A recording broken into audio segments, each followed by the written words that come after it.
So, we're getting set to go here, guys. Let's go Team Extreme Supremacy, says Super Hoffman. As we get ready to load into this, I'm just going to very quickly check the TL thread, see if anyone's talking about anything exciting. I don't think so, because no one's posting it all day. Oh, sad face, sad face, sad face. Alright guys, well, let's just get ready and go in game, because we're finally in game. So, sorry for the delay once again. Sometimes lobbies bug and stuff like that, and we'll be good to go. So here we are in the game. I need a co-caster. Well, usually I don't have to be answering, right. So usually I feel as though I'm a lot, I like to think I'm a lot better at talking and filling time by myself than I'm being right now. But today's a bit of a stressful day because of the Korean betting thing, and my tournament is affected by it, not this one. So yeah, usually I do a bit of a better job. Just today I've got people PMing me. PMing me all over the place. On Skype and stuff, asking about it, and just trying to respond to them and stuff like that. It's kind of one of those things, right? It's like it just came at the worst possible time. Like, it happened, like, everything was revealed about half an hour before, and then I was like trying to figure it out, and then I was starting to make a statement, and well, yeah. So let's go in game and actually introduce our players here. In the upper right hand corner we do have our pink Protoss player from Team Extreme Supremacy. It is Cooltea. There's HaNfy. Our green Zerg player in the lower right hand corner from Redbloods. Asks for no chat. As yeah, kind of maybe, I don't know, it's not like Cooltea isn't cheating, of course Revolver doesn't know that. Cooltea just trying to be friendly, although it's a little bit weird, a little bit odd. And yeah, so Probe coming across the map here, going to be looking to try and get some information here early on, and of course because they are vertical, both players will scout their opponents immediately. It's going to be a free hatch before pool from HaNfy, and he's going to get away with it, of course, and that hatchery goes down just before this Probe is able to make his way in here. So Probe makes his way in, he's going to see the free hatch before pool. He did see that hatchery? No, not quite, so he actually doesn't know about it just yet. But as he goes into the main base and sees the lack of a spawning pool, then he will begin to realise, right, okay, I see now, I understand. There's no spawning pool.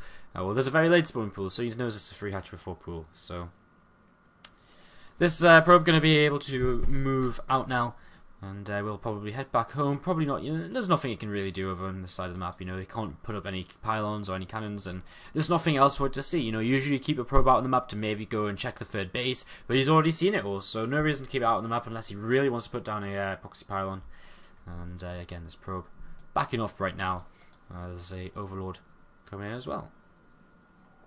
So, Cybernetic Core is about halfway done here, and the simulators are mining away for our Protoss, and again, not too much else to say at this kind of early stage of the game. Deadwing, a pretty interesting map when it comes to ZVP. I think one of the most recent ZVPs I saw on this map was Life versus, or that I remember that sticks out to me, was Life versus Classic on this map in Pro League.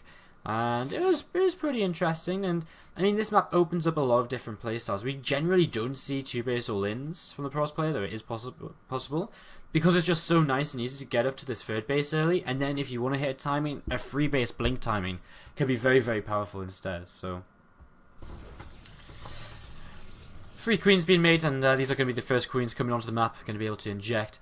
And again, I mean, generally games on this map, if they don't end with that free base blink timing from the Protoss player, generally you're going to see swarm hosts. I mean, it's a map, and especially in these spawns, it's so great for the Zerg player because you just sit them in the middle and send wave after wave of swarm hosts to your opponent. But it's quite nice for Protoss too, because they've got a lot of space to play around with, to kind of come in with drops and with war prisms and with harassment to be annoying, and it can turn into some really cool longer games on Deadwing. Stargate will be the choice of play from Cooltea though right now, so we'll be seeing some even Oracle or some Phoenix to start off, and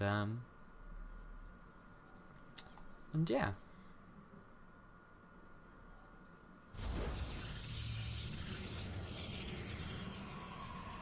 So gas is going to be dropped here on the natural, and I mean, Cooltea just going to start attacking up. We're not going to see any kind of 2-base all in from him, as he has actually been a little bit aggressive here, but not really too much to really too much to say. These 4 queens will be more than enough to deflect this for now. As all the queens actually pulled, so he will be missing a couple of injects. He's actually got a queen in the main base still, but probably just thinks that there's you know, he wants to be safe in case there's kind of a 4-gate aggression coming his way, because he hasn't been able to scout just yet. He sees this gas taken, but he sees it hasn't been managed, so he might just be taken to kind of fake him out a little bit, perhaps. This Overlord did try to make his way in, but again, oh no, sorry, he has seen the Stargate. Wow.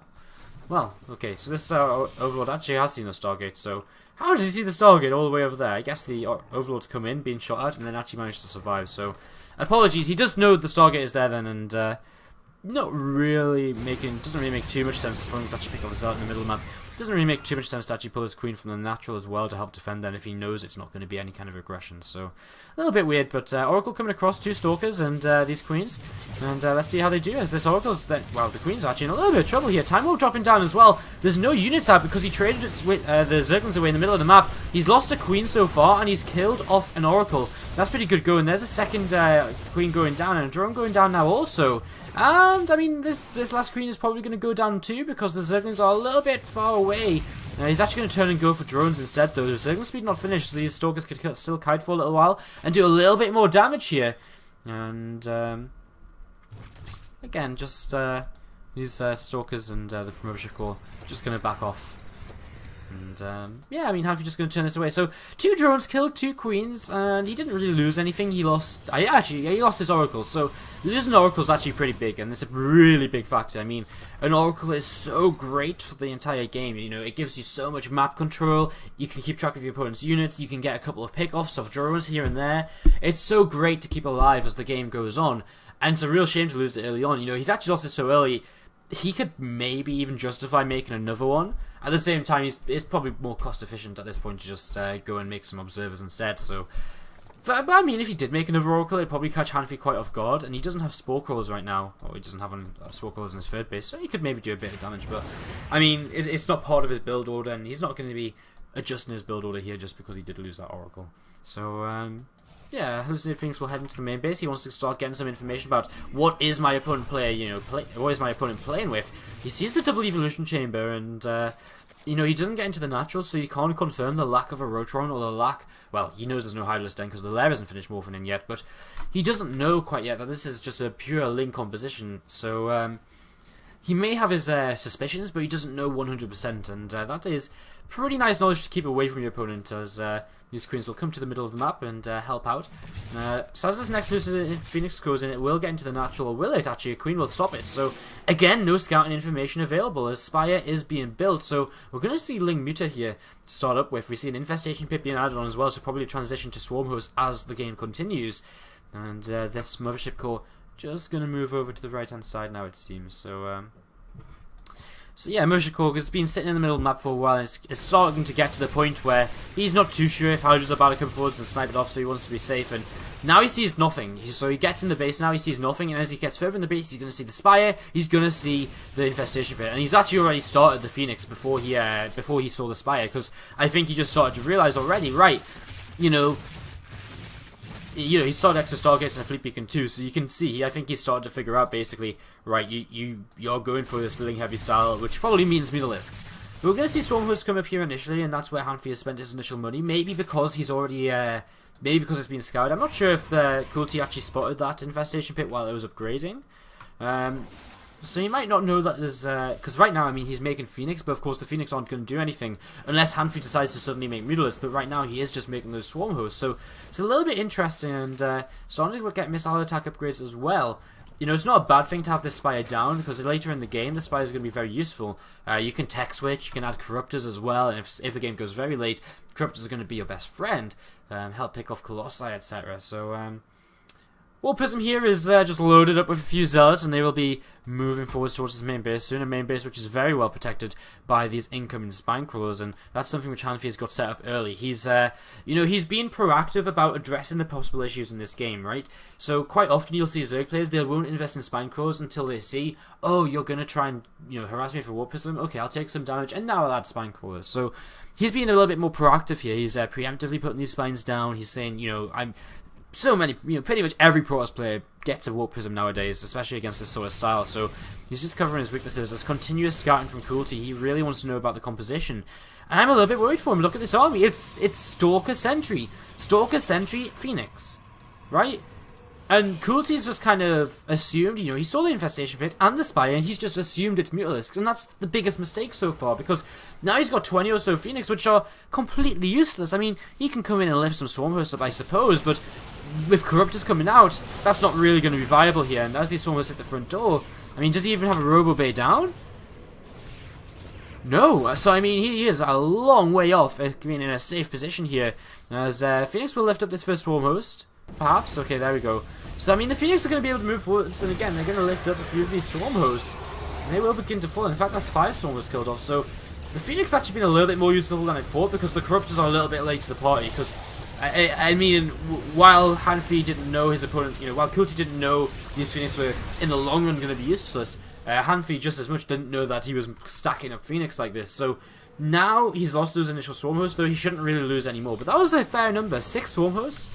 But is having 16 Phoenix, and more still coming, by the way, is that really worth killing 6 Swarm Hosts for? Because that's a lot of supply, a lot of resources, which as the game goes on just isn't that useful. And again, Corruptors here now, and you can see immediately these Phoenix just become that much less useful. And as the Spores come in, even more so. I mean, right now the Corruptors are a little bit... a little bit dodgy in terms of what they can do because of the Anno Impulse Crystals upgrade. These Phoenix have so much range. And, well, Locust moving forwards here, they're going to start picking off gateways and stuff. And again, without Colossi, I don't understand where Cooltea goes in the long term, right?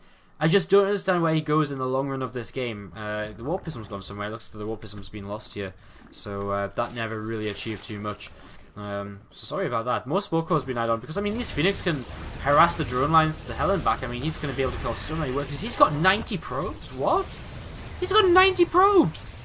Well, okay, that's a little bit weird. 90 probes is definitely a few more than you'd usually want, as Queens and Corruptors just going to sit above these Swarm Hosts as they start to push into the 4th base. Lings are going to run in there as well. The rocks haven't been taken down.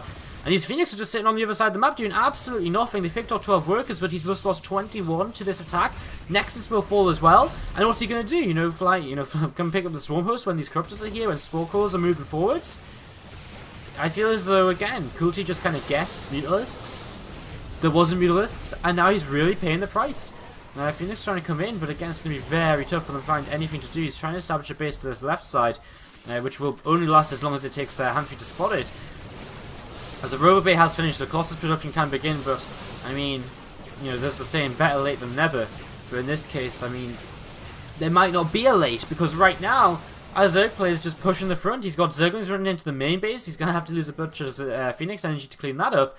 And, I don't know how much longer Cooltea's genuinely going to stay in this game for, because the Locusts keep moving forwards, they keep picking off a little bit here, a little bit there. Every wave of Locusts is a brand new set of, every wave of Locusts right now is a little bit more damage done, a little bit more ground gained, and more pylons are being opened up to now, and I mean, these sentries can't force field forever. We still don't see Colossi, and a huge fungal growth actually on the Phoenix over here, and that's just going to be chained, and every single Phoenix will fall. One more fungal.